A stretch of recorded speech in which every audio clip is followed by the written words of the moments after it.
Alright, so I know I just made that Dead or Alive 6 video and how it's not a bad game, but upon making that video, I actually got some comments which were actually really helpful and pretty good criticism, and I realized the most important points on why Dead or Alive 6 is actually a good game I didn't make in that video. And usually I don't do things like this, but I figured because I'm so passionate about this franchise and this series, I had to make another video. So yeah, let's talk a little bit more about Dead or Alive 6 and why it's not a bad game, and why it's actually a good game. So yeah, if you guys haven't already, please feel free to check out the previous video that I just did yesterday called Dead or Alive 6 is not a bad game. Now originally I made that video because I was so sick and tired of people saying Dead or Alive 6 is a bad game when really it's not. People just often compare Dead or Alive 6 to the other Dead or Alive games, but don't actually look at it as a standalone fighting game and compare it to other fighting games and other fighting game franchises. Because when you do that, Dead or Alive 6 actually has a lot to offer and actually has a lot more content than most fighting games, I would say, especially in its own genre and its own lane, in the 3D fighting game lane, right? But the irony is that that was the argument I was trying to make, but at the same time I got caught in my own paradox of still comparing Dead or Alive 6 to previous Dead or Alives, right? And the reason for that is because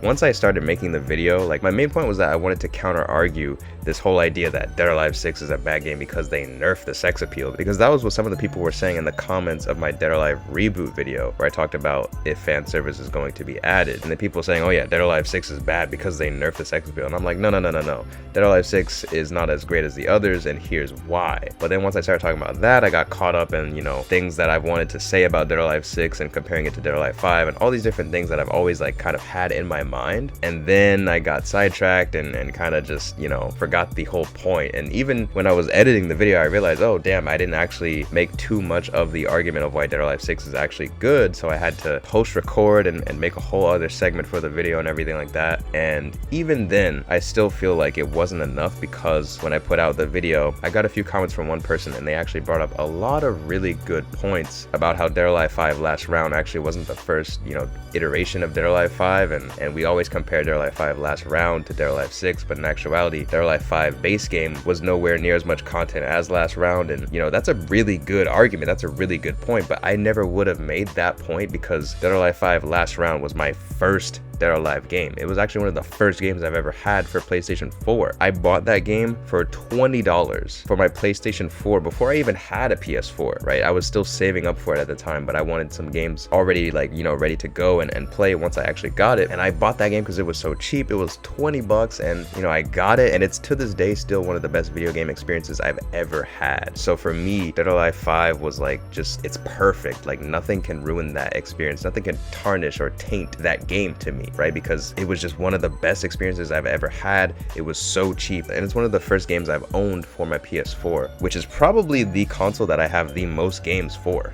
actually. So it just holds such a special place in my heart that I never even would have thought to look back on further iterations of Dead or Alive 5 to even realize, like, oh hey, there's a base version where there really wasn't a whole lot of content there, or as much content as there is with Last Round. And when comparing Dead or Alive 6 to Dead or Alive 5, maybe I should have compared it to the base version of Dead or Alive 5 instead of Last Round, right? And I think that a lot of people don't do that because maybe they're just, again, like I was, used to Dead or Alive 5 Last Round's iteration, but you know, not realizing, hey, this game is actually even older than that, right? And I still think Dead or Alive 5, for the way it looks and everything, and still being, you know, even an older game, even going back further to older gen consoles than PS4 and stuff, you know, it was still an amazing game. Like, nothing will ever take away from that game to me, but it was such a great point to bring up in the conversation, and I had to bring it up. Like, I really felt so terrible not bringing up that point or not doing that research beforehand, that I was like, damn, should I like redo this video or should I take it down, you know? But at the same time, I'm not that disappointed in myself, because I do feel like I would have never gotten that point or gotten that comment from that person had I not put that video out there. So, and ultimately that's part of why I make these discussion videos in the first place, is to hear your guys' thoughts and hopefully hear interesting opinions that would actually make me rethink all the things I've said, and hey, maybe give me an idea to make another video like this one. But obviously, with all the negativity that usually comes about in the YouTube comments, that definitely encourages me to stray away from a lot of them. But I was actually actually really surprised with this one because it was very detailed and you could tell the person really knows what they're talking about. But the criticism they gave me, you could also tell had good intentions behind it, right? Like if someone gives you criticism on something you make, not even in the context of a YouTube video, but if we're just talking about art in general or just anything, right? Like if someone gives you criticism but they do it while being a dick, and then if someone gives you criticism but they do it in a nice way, which one are you actually going to be more likely to listen to? Probably the person that gives you criticism in a nice way. This person gave me criticism in a really nice way, so I really appreciate that. But yeah, ultimately that's why I do these discussion videos in the first place. You know, all I can really do is move forward and make another video like this one. You know, the reason I'm doing this because again, I normally wouldn't do this, right? Like I don't really script my videos or anything. It's just a hobby, you know, I'm not getting paid to do these videos.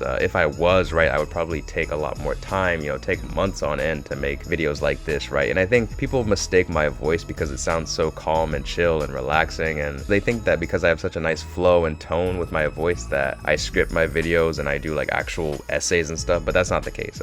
The truth is I'm always just usually rambling to my mic, and in editing I just scramble it together and make it sound pretty good. But yeah, in actuality I ramble. I never script my videos and I'm always just kind of talking, and that's why my thoughts aren't necessarily the best articulated when it comes to actually making a video, right? Also, there's other factors that come into play, right? Like I said before, I'm doing this as a hobby. This also isn't even my main channel. My main channel is Mondy Hightower, where I talk about anime and live action filmmaking and all that kind of stuff, because that's another huge passion of mine, right? So this isn't even my main channel. I'm not getting paid to do these videos. You know, I also do so much other stuff, right? Streaming, a podcast, music, etc. Like, and somehow try to, you know, find time to make money to support myself and everything. So it's just like there's a lot of things that you can factor in that would have maybe made me overlook such a thing to where I put out the video that I did, you know, without considering all these other really valid points, right? I'm also trying to make videos for this channel come out every single day. I stopped doing that because I wanted to do more discussion video stuff like this for Dead or Alive specifically, because, you know, I'm trying to reach that 1K subscribers. But yeah, eventually I'm going to return to the daily content where I have little videos like this sprinkled in, but also a lot of, you know, gaming highlights and stuff like that for DOA and other fighting games. And yeah, because I, you know, do want to talk about other games and stuff. I'm a huge fan of other gaming franchises and other fighting games, but we'll get to that later. But yeah, so that was one of the points that I really wanted to talk about and really address, and I figured, hey, instead of, you know, taking that video down, maybe I could just make another video like this and call it Dead or Alive 6 is a good game.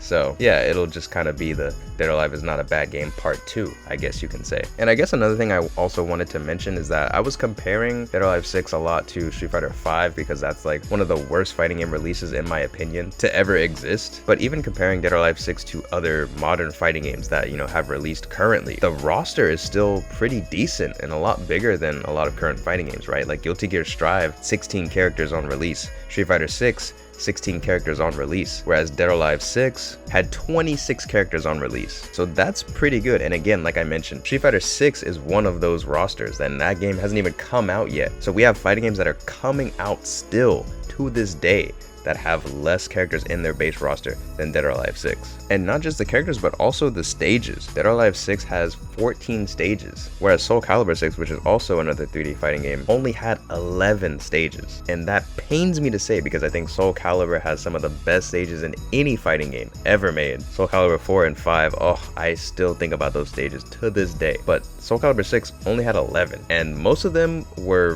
very lackluster and very boring, and they all kind of had a similar theme. Like they were all very field-like and, you know, just a lot of green plains and fields, and it was just so bland and boring. And, you know, at least Dead or Alive 6's stages, while I, you know, did mention in that video they weren't as good as 5's, they were still pretty good. Like there's still a lot of interactions and stuff, and they're not bad stages by any means. Again, I was falling into that trend of comparing DOA 6 to other DOAs, but when you compare it to other fighting games in general, and especially nowadays, it is still a really good game and has a lot of content to offer. And there's still no other modern 3D fighting game that has that much detail and that level of interaction with its stages as DOA 6. So again, not comparing DOA 6 to other DOAs, but comparing it to other fighting games, especially nowadays. DOA 6 is still way above the cut when it comes to a lot of those games, especially in the 3D fighting game genre lane. So I really wanted to make this point and make this argument because once I read that, I was like, yeah, no, this is way too good to not talk about. And I felt so bad not talking about it in the previous video because it's you know, it's well worth mentioning. Also, like I mentioned in the previous video, DOA 6 is great. Like, the game looks great, it's really fun to play, and like I said, honestly, I do think that if DOA 6 had as much content as DOA 5 last round, I do think that I would enjoy DOA 6 more, right? Like, I really think it just comes down to the content that the game had. And I think, you know, DOA 6 was getting more content post-launch. It just wasn't anything crazy, right? Like, we weren't getting new stages, we weren't getting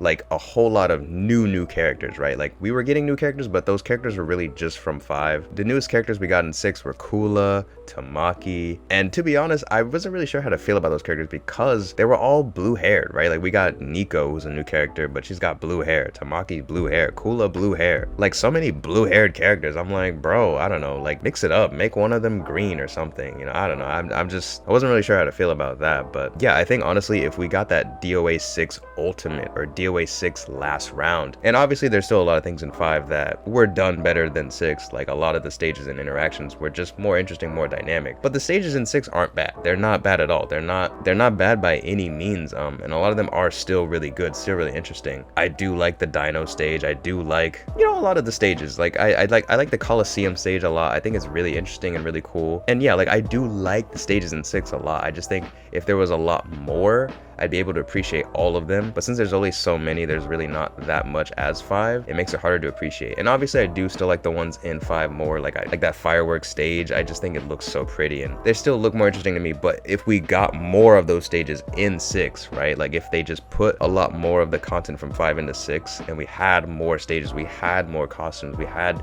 just all the content from 5 into 6, we had tag mode, we had everything from 5 into 6 as a DOA 6 last round or ultimate, I really do think that, yeah, I would enjoy 6 more, because at that point I'm just playing 5 but with, you know, better looking graphics, right? And I think ultimately the only reason DOA 6 gets the short end of the stick is because of the content, really. And it's unfortunate because I think they were trying, you know, they were getting the hairstyle integration and they were getting content and DLC for it post launch, but it just wasn't enough, right? It wasn't satisfying customers enough to keep it going, and they just weren't making the best decisions. But yeah, I think DOA 6 was still on its way to becoming a game that everyone really did like and was really happy with. But yeah, so it's unfortunate that we just kind of only see the bad side of DOA 6 and look at how they handled the DLC and stuff, when actuality the game was really good, and especially when it came out, right? Like, I feel like if DOA 6 just came out, didn't have any support for it at all, it might have been recognized as a better game than, you know, once they started adding all the DLC and